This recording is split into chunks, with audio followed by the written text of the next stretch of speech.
பொன்முடி என்னாச்சு ஐயா, நீங்க ரொம்ப பெரிய ஆளு, நீங்க இந்த விஷயத்தை சொல்லுங்க.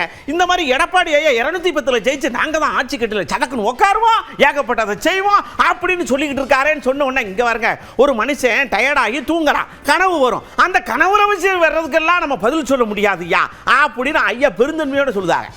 அவர் அரசியலுக்காக எது ஒன்றாலும் பேசுவார். அவர் நாம கூட எத்தனையோ நிகழ்ச்சி, முதலமைச்சரே வந்திருக்கும் போது கூட ஆம்புலன்ஸ் வந்ததுன்னா அந்த ஊர்வலம் வரும்போது கூட ஒதுங்குன்னு சொல்லிட்டு ஒதுக்கிட்டு தான் ஆம்புலன்ஸ் அனுப்பிட்டு தான் அவர் போவார். அதுதான் மரபு, அதுதான் அவசியம் கூட. அதை செய்ய இவரால் முடியல. ஏன்னா அந்த கம்பெல்லாம் அவர் சொல்லி வந்ததில்லை, எதுக்கோ வந்தது எப்படியோ போனது, அதனால் அது நடைபெற்று இருக்கலாம்.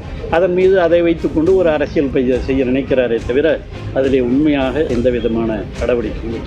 அதுதான்பா, கனவு காண்பதற்கு எல்லோருக்கும் உரிமை உண்டு. அந்த கனவுகள் பலிக்குமா என்பதுதான் நாட்டு மக்கள் நிறைவேற்றுவார்கள். அதை நகராட்சி ஆக்கினதே தலைவர் தான்.